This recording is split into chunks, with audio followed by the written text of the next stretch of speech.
Hello बच्चों, मेरा नाम है मोहित और आपका स्वागत है हमारे यूट्यूब चैनल हिस्ट्री चैंपियन में। तो जैसा कि आप जानते हो, आपका जो पेपर होने वाला है भारत का इतिहास फ्रॉम बिगिनिंग टू 1200 बीसी, मतलब प्राचीन भारत का इतिहास का पेपर होता है, उससे संबंधित अपन पढ़ने वाले हैं। उसका अगला महत्वपूर्ण प्रश्न है वैदिक काल की सामाजिक, राजनीतिक, आर्थिक व धार्मिक स्थिति का वर्णन कीजिए। मतलब वैदिक काल हुआ करता था, उसमें किस प्रकार की सामाजिक स्थितियां देखने को मिलती थी, किस प्रकार की राजनीतिक, आर्थिक व धार्मिक स्थिति देखने को मिलती थी, उसके बारे में विस्तार से वर्णन करने वाले हैं। काफी ज्यादा महत्वपूर्ण आपके सामने ये प्रश्न होने वाला है। ये जो पीडीएफ है आपके सामने हमारे जो टेलीग्राम चैनल है उसका लिंक डिस्क्रिप्शन में दे रहा हूं, वहां पर आपको देखने को मिल जाएगी। जरूर से ज्वाइन कर लेना टेलीग्राम चैनल, सारा कंटेंट फ्री में देखने को मिलेगा। साथ के साथ मैं आपको बता रहा हूं, आपको क्या करना है, आपको चैनल को सब्सक्राइब भी कर देना और अन्य वीडियो देखना चाहते हो तो प्लेलिस्ट का लिंक दिखाई दे रहा है, वहां पे जाके देख लेना, अन्य वीडियो वहां पर मिल जाएगी। फ्लिपकार्ट और मंत्रा से अगर कोई प्रोडक्ट खरीदना चाहते हो तो यहाँ पर व्यू प्रोडक्ट वाला ऑप्शन है, इस पे क्लिक करके अगर कोई भी प्रोडक्ट खरीदोगे सबसे ज्यादा डिस्काउंट आपको देखने को मिलेगा। चलो शुरू करते हैं अपन। वैदिक काल है वो आपके सामने 1200 ईसा पूर्व से लेकर 600 ईसा पूर्व तक वह अवधि है जब भारत में आर्य आए थे और वेदों की रचना हुआ करती थी। देखो आपके सामने अगर भारत की बात करें तो भारत है, सबसे पहले आपके सामने मनुष्य है। भारत की बाद में बात करें, पहले मनुष्य की बात करें। मनुष्य ने सबसे पहले आपके सामने पत्थरों की खोज की थी और उसको आपके सामने पाषाण काल के नाम से जानते हैं। फिर आपके सामने भारतीय जो इतिहास है उसके अंदर हड़प्पा सभ्यता का निर्माण होता हुआ दिखाई देता है, जहां पे एक नगरीय, व्यवस्थित नगरीय सभ्यता होती थी और वो किसी कारणवश से क्या हो गई थी, विलुप्त हो जाती है। उसके बाद में भारतीय इतिहास में कोई साक्ष्य नहीं मिलते हैं। उसके बाद में सीधे हमें वर्णन मिलता है वेदों का, और जिस समय वेदों का रचना हुई उसी समय को किस नाम से जाना जाता है, वैदिक काल के नाम से जाना जाता है। ये वो काल होता है जिसके अंदर आपके सामने 1500 से 1600 ईसा पूर्व के जो समय होता है जिसमें वेदों का निर्माण होता है, उसको वैदिक काल के नाम से जाना जाता है। इसको दो काल में मुख्यतः विभाजित किया जाता है। पहला है ऋग्वैदिक काल, जिस समय ऋग्वेद का निर्माण हुआ, सबसे प्रमुख, सबसे पहला, सबसे प्राचीनतम अगर कोई वेद है वो कौन सा वेद है, ऋग्वेद है। जिस समय ऋग्वेद का निर्माण हुआ उसको ऋग्वैदिक काल के नाम से जाना जाता है।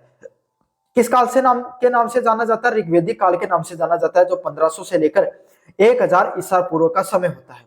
और उसके बाद में, ऋग्वेद के बाद में जो अन्य तीन वेद आपके सामने साम, अथर्व और यजुर्वेद है, उसका जब निर्माण होता है उसको उत्तर वैदिक काल के नाम से जाना जाता है, जो लगभग आपके सामने 1000 से लेकर 600 ईसा पूर्व तक का समय है। क्या अगर अपन विस्तार से बात करें तो क्या ये समय आपके सामने सिर्फ इसीलिए बांटा गया कि उस समय वेदों का निर्माण हुआ? जी नहीं, बिल्कुल ऐसा नहीं था। आपके सामने ऋग्वैदिक काल के समय जो सामाजिक व्यवस्था अलग थी, राजनीतिक व्यवस्था अलग थी और धार्मिक संरचनाएं अलग हुआ करती थी। और उत्तर वैदिक काल है उसमें सारी की सारी स्थितियां हैं वो बदल जाती हैं, जो समाज की जो व्यवस्थाएं बदल जाती है, धर्म का व्यवस्थाएं बदल जाती हैं। इसीलिए वैदिक काल को दो काल खंडों में बांटा गया। ऋग्वैदिक काल जहां पर ऋग्वेद का निर्माण हुआ 1500 से लेकर 1000 ईसा पूर्व तक, और उत्तर वैदिक काल 1000 से 600 ईसा पूर्व तक। समझ में आ गया आपके सामने? अब क्या सामाजिक स्थिति थी, क्या आर्थिक, इसके बारे में विस्तार से अपन पढ़ लेंगे। पहला पॉइंट आपके सामने सामाजिक स्थिति। ऋग्वैदिक जो वैदिक काल था, वैदिक काल में जो समाज है वो पितरात्मक समाज देखने को मिलता था। मतलब जहां पर जो पुरुष हैं वो क्या हुआ करते थे, घर के मुखिया हुआ करते थे, लेकिन स्त्रियां, उनकी स्थितियां भी, जो स्त्रियां हैं, महिलाएं हैं, उनकी स्थिति भी ज्यादा खराब नहीं हुआ करती थी, उनकी स्थिति भी बहुत ज्यादा सम्मानजनक, बहुत ज्यादा बढ़िया हुआ करती थी। क्यों, ये कैसे पता चलता आपके सामने? और आज के समय जो अपन बात करते हैं ना फेमिनिज्म की, नारीवाद की बात करते हैं, महिलाओं को आगे, नारी सशक्तिकरण की बात करते हैं, वो सब चीजें आपके सामने बहुत पहले हमारे समाज में व्याप्त थी, ऋग्वैदिक के काल के समय से। उसमें महिलाएं वो यज्ञों में भाग लेती थी, शिक्षा प्राप्त करती थी, जिसमें अपाला, गोसा, लोपामुद्रा जैसी विदुषी महिलाएं हैं। इनके नाम अच्छे से याद कर लेना भाई, अगर आपके याद हो तो, और इनको जब आप करके आओ तो नीचे अंडरलाइन जरूर से कर लेना। क्या देखने को मिलता है भाई, आज के आसपास की आपकी जो महिलाएं हैं ना, उसका उदाहरण ले लो। पितर आपके घर में पिताजी की चलती है, लेकिन आपकी माताजी पढ़ी लिखी है ना, घर के वो हर कार्य में भाग लेती है। इस तरीके से आपको इस ट्रिक से ये याद हो जाएगा। लेकिन देखो, वो उस समय के लोग वो आज के समय से ज्यादा विकसित कैसे थे, उनके विवाहों में वो अपनी पसंद का चुनाव कर सकती थी। मतलब महिलाएं जिस व्यक्ति से चाहती थी उससे विवाह कर सकती थी। परिवार समाज की मूल इकाई थी, और परिवार है वो समाज की सबसे छोटी व सबसे मूल इकाई हुआ करती थी। भाई समाज क्या होता है, आपका परिवार है, ऐसे आपके चाचा जी का, आपके ताऊ का, आपका जो काका का, ऐसे मिलाकर आपके सामने अनेक परिवार है ना। उसी से क्या होता है, एक समाज का निर्माण होता है। तो समाज की सबसे छोटी इकाई उस समय भी परिवार हुआ करती थी और आज भी परिवार है। जो आज के समय जो आप अलग अलग प्रकार की जातियां या वर्ण दिखाई देते हैं, वो किस पे आधारित हुआ करती थी, कर्म पे आधारित हुआ करती थी। मतलब ब्राह्मण समाज, एक व्यक्ति है, कहा गया आपके सामने कि भगवान विष्णु की जो शरीर से 4 व्यक्तियों का निर्माण हुआ। पहला व्यक्ति जो मस्तिष्क से या जो सिर से जिसका निर्माण हुआ वो ब्राह्मण कहलाए, और उनका मुख्यतः काम क्या हुआ करता था, पढ़ाई लिखाई शिक्षा दीक्षा का काम हुआ करता था। भुजाओं से जिन व्यक्तियों का निर्माण हुआ वो क्षत्रिय कहलाए, जिनका काम क्या हुआ करता था, समाज की रक्षा का प्रमुख कार्य हुआ करता था।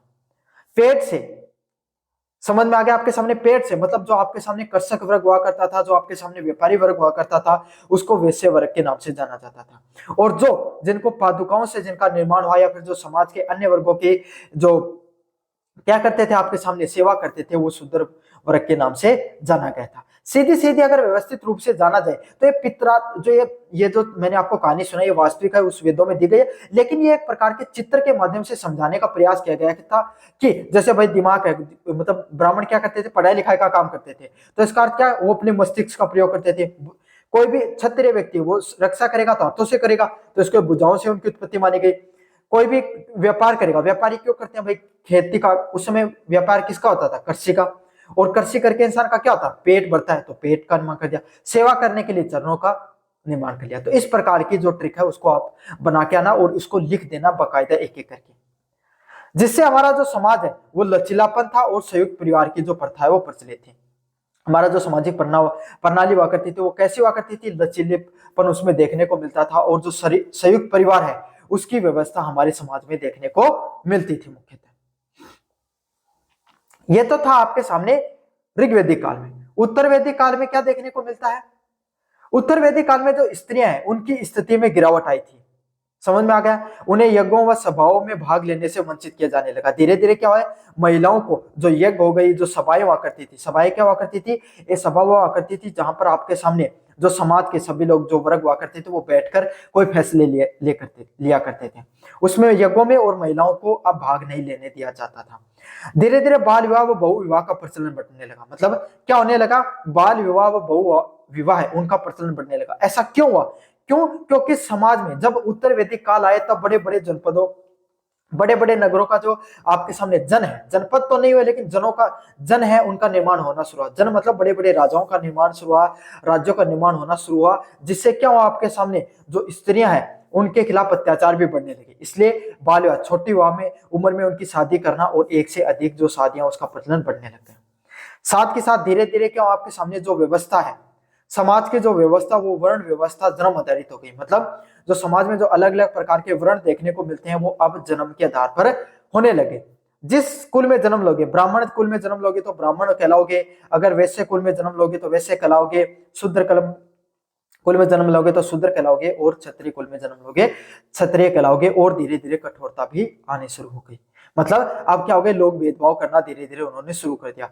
शूद्रों की स्थिति में और गिरावट आनी आई इस समय। मतलब जो दूसरों की सेवा किया करते था जो समाज, उसकी क्या हुई, धीरे धीरे और उपेक्षा होनी शुरू हो गई, उसकी स्थिति में और गिरावट आनी शुरू हो गई। गोत्र व्यवस्था व आश्रम व्यवस्था है वो शुरू हुई।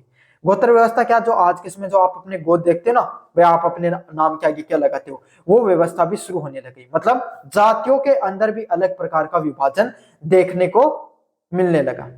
भाई आज आपकी कोई कास्ट है, आपकी कोई जाति है, पहले तो आप वैश्य हो, शूद्र हो, क्षत्रिय हो, वैश्य हो, फिर उसके अंदर जातियां बनी, जातियों के अंदर भी गोत्रों का निर्माण होना होता। भाई आप कहते हो मतलब इस गोत्र से हूं, मैं इस गोत्र से हूं, मैं इस गोत्र से हूं। साथ के साथ जो आश्रम व्यवस्था होती है, आश्रम व्यवस्था कौन सी क्या होती है, आश्रम व्यवस्था मतलब एक मनुष्य के जीवन को 4 भागों में बांट दिया गया। पहला ब्रह्मचर्य, आपके सामने 0 से लेकर 25 साल तक, जब बच्चे का जन्म हो उस से लेकर 25 साल तक कोई व्यक्ति का जीवन वो ब्रह्मचर्य कहलाया। मतलब उसको क्या है, शिक्षा दीक्षा व ज्ञान वगैरह की प्राप्ति को लेना होता है। उसको किस नाम से जाना जाता है, ब्रह्मचर्य जीवन के नाम से जाना जाता है। घर छोड़कर गुरुकुल में रहना होता था, और शिक्षा सिर्फ ब्राह्मण व क्षत्रिय वर्ग ही ले सकता था। 25 से लेकर 50 वर्ष की जो आयु वर्ग हुआ करता था उसमें क्या देखने को मिलता था आपके सामने? 25 से 50 साल का जो आयु वर्ग हुआ करता था, उसमें जो लोगों को क्या करना होता था, वो घर पर आते थे, शादी हुआ करते थे और जो आपके सामने अपने घर को आगे बढ़ाने का कार्य करते थे। फिर वानप्रस्थ आश्रम क्या कौन सा कहलाया? जिसमें उन्हें वन की ओर प्रस्थान करना होता था। मतलब 50 से लेकर 75 वर्ष की आयु में उन्हें क्या करना होता था? अपने बच्चों की शादी कर दो और धीरे धीरे वनों की तरफ बढ़ जाओ। वहां पर आपको अपने अलग अलग प्रकार के गुरु बनाने, उससे शिक्षा दीक्षा लेनी शुरू कर देनी है। और जब आपके जीवन का अंतिम काल हुआ करता था, 50 से 100 साल माना जाता था, 75 से आप जब तक जिंदा रहो तब तक उसको संन्यास काल के नाम से जाना जाता था। उस समय आपको पूर्ण रूप से ईश्वर है उसके प्रति क्या रहना था?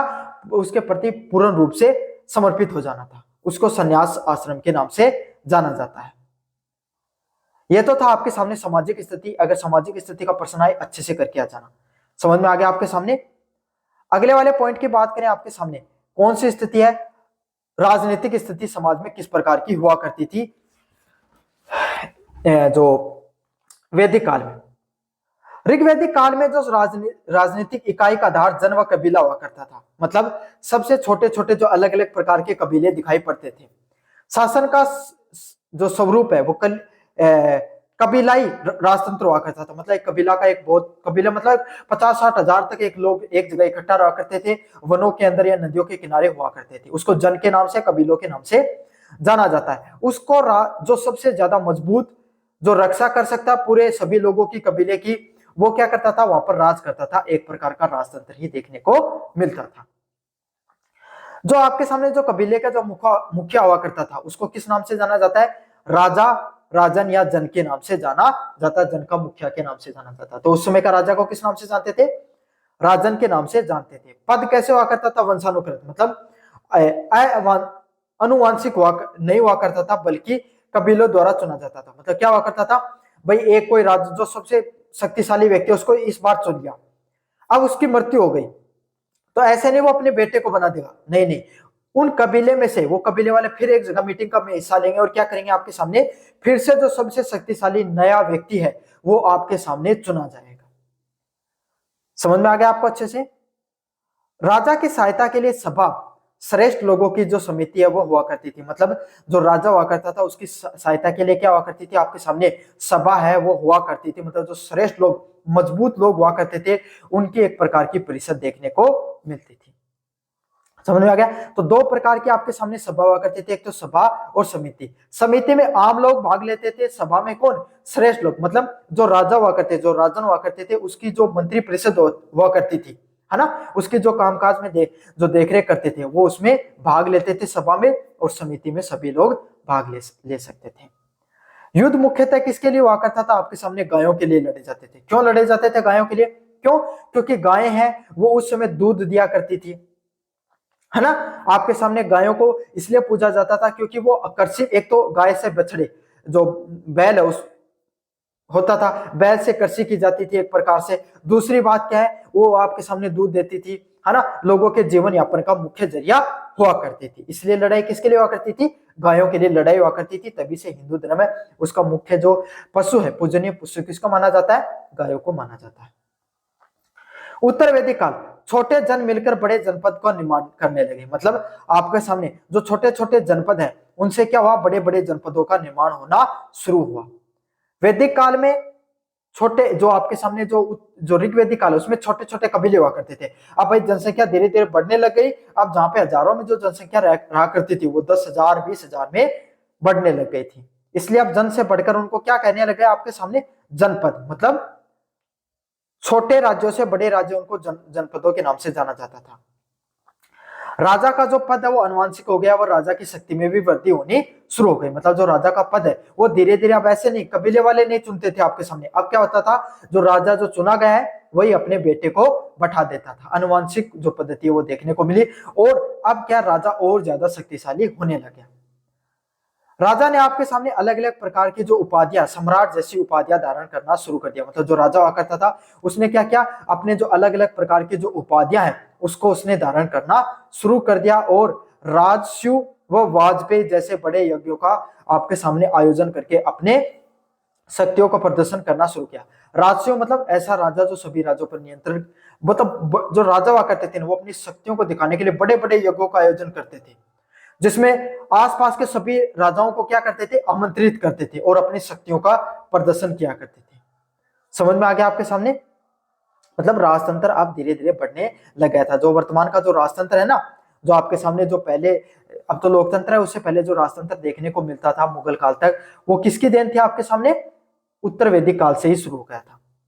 सभा व समिति का महत्व कम हो गया, कर प्रणाली नियमित हुई व स्थायी सेना का धीरे धीरे देखने लगे। मतलब सभा व समिति है, जहां पर क्या हुआ करते थे आपके सामने, सभा समिति काम क्या हुआ करता था भाई, जो राजा के फैसलों में आपके सामने सहायता करना, राजा को यह बताना कि उसको क्या क्या कार्य करना है, साथ के साथ नए राजा का चयन करना, साथ के साथ जो जनता की समस्याओं को उठाना। अब इन सब चीजों का क्या महत्व, अब धीरे धीरे जो सभाएं हुआ करती थी उनका महत्व कम हो गया। कर प्रणाली है, क्यों? कृषि मजबूत होने लग गई थी उस समय, तो इसीलिए जो कर प्रणाली है उसको नियमित कर लिया गया। राजा है वो पूरे नगर को चलाने के लिए क्या करता था, कर लिया करता था। कर प्रणाली वो व्यवस्थित होने लग गई, और जो स्थायी सेना है उसका अब धीरे धीरे निर्माण होना शुरू हो गया। स्थायी सेना है अब वो निर्माण करने लगे राजा, ताकि क्या, दूसरे राजाओं को के साथ युद्ध लड़ सके और अपने राज्य को सुरक्षित बना सके। अगले वाला पॉइंट आपके सामने आर्थिक स्थिति। किस प्रकार की आर्थिक स्थिति देखने को मिलती थी उस समय राजाओं की? पहला पॉइंट आपके सामने ऋग्वैदिक काल। ऋग्वैदिक काल में क्या देखने को मिलता था? अर्थव्यवस्था, उस समय की अर्थव्यवस्था वो मुख्यतः पशुपालन पर आधारित हुआ करती थी, जिसमें गाय का विशेष महत्व हुआ करता था। मतलब उस समय की अर्थव्यवस्थाओं की बात करें तो वो मुख्यतः किस पर आधारित होती थी? पशुपालन पे मुख्यतः आधारित हुआ करती थी। समझ में आ गया? जो पशुपालन है, मतलब गायों का पालन क्या करते थे आपके सामने, पशुपालन है। पशुपालन हो गया, गाय हो गई, ऊंट हो गए, इस जो ऊंट हो गए आपके सामने राजस्थान का जो क्षेत्र, या फिर घोड़े हो गए, इस समय उनका आपके सामने मुख्यतः पालन किया जाता था। सबसे ज्यादा आपके सामने किसका महत्व था? गायों का महत्व था। क्यों? क्योंकि वो जीवन को आपके सामने क्या है, जीवन में अलग अलग प्रकार की जो डेयरी प्रोडक्ट का निर्माण होता था भाई गायों से, आपको पता आज भी होता है, पहले भी हुआ करता था, इसलिए उनका अधिक महत्व होता था।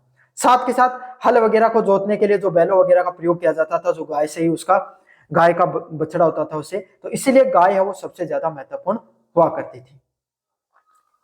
कृषि द्वितीय व्यवसाय था। कृषि की बात करें तो कृषि किस प्रकार का व्यवसाय बन गया था? सेकेंडरी व्यवसाय बन गया था, द्वितीय व्यवसाय था।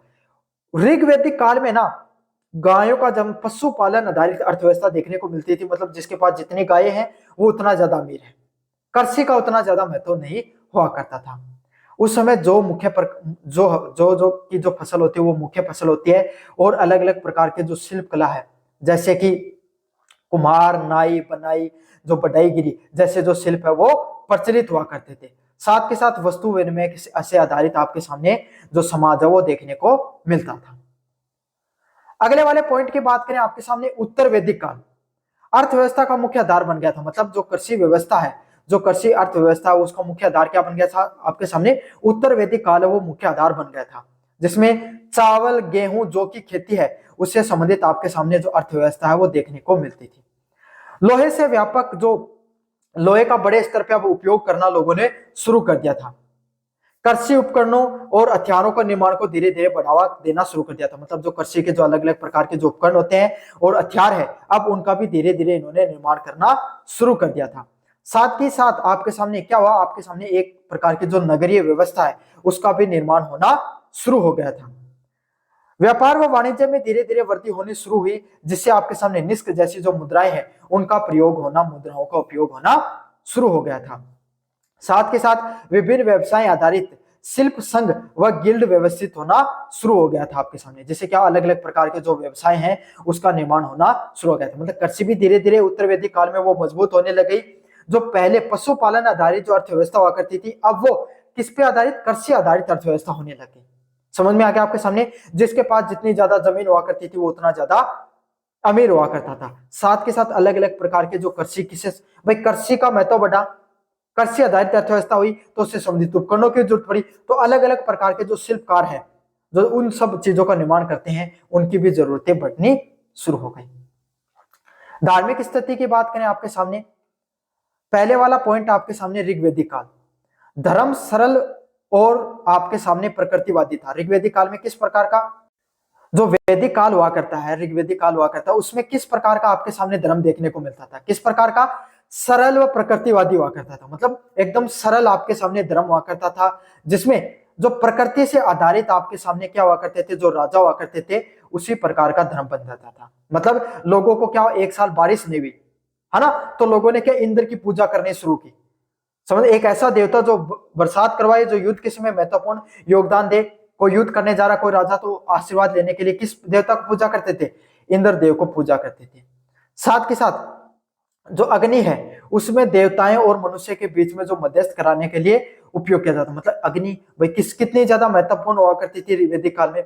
अग्नि उसका नया नया क्या हुआ था, आविष्कार हुआ करता था।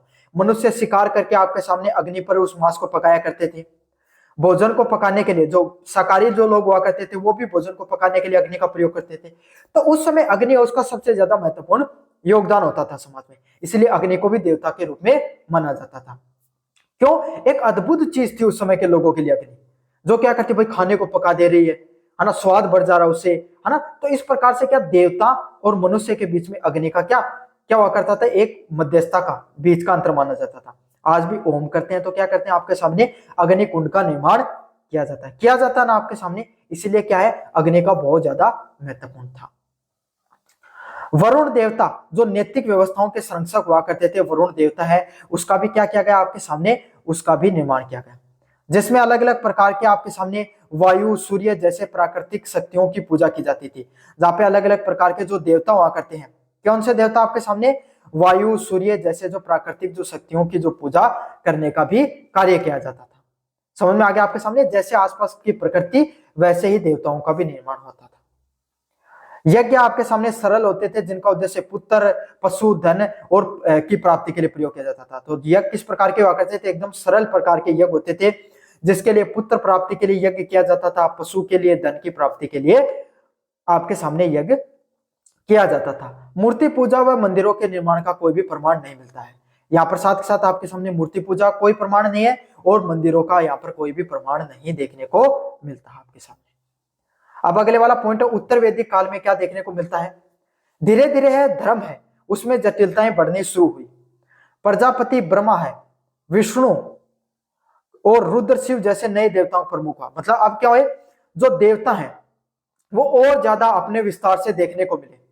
समझ में आ गए, जिसमें पहले क्या प्रकृति आधारित देवता हुआ करते थे, अब कल्पनाओं से आधारित देवताओं का भी निर्माण होना शुरू हुआ। जैसे कि ब्रह्मा जी का निर्माण हो गया, विष्णु जी और शिव जैसे जो नए देवता उनका निर्माण हुआ, और अब बड़े बड़े जो यज्ञ हैं वो समाज में देखने को मिलने लगे, तथा वो अत्यधिक क्या हुआ करते थे, कर्मकांडी व खर्चीले हुआ करते थे। मतलब बहुत ज्यादा खर्च से भरे हुए आपके सामने यज्ञ हुआ करते थे। पुरोहितों ब्राह्मणों का महत्व बढ़ने लगा। क्यों, क्योंकि भाई आपके सामने यज्ञ करवाता कौन था, ब्राह्मण कराते थे, तो उनका धीरे धीरे महत्व भी बढ़ने लग गया। वो क्या करते थे, आपके सामने यज्ञों को आयोजन कराया करते थे। तो इस प्रकार से जो आपके सामने जो वैदिक सभ्यता है, वैदिक काल है, उसमें जो समाज की नींव रखी, जिसमें ऋग्वैदिक काल में सरलता से उत्तर वैदिक काल में जटिलता का आपके सामने क्या देखने को मिलता है, पूरा का पूरा बदलाव देखने को मिलता है आपके सामने। तो कैसा लगा वीडियो जरूर से बताना। इसमें अगर ये वीडियो पूरा देख लेना, वैदिक काल में इससे बाहर कुछ नहीं आएगा, सब कुछ पढ़ा दिया इसके अंदर मैंने, सामाजिक, आर्थिक, राजनीतिक व जितनी व्यवस्था है उसके बारे में विस्तार से बता दिया। कैसा लगा वीडियो जरूर से बताना, चैनल को जरूर से सब्सक्राइब कर देना। धन्यवाद।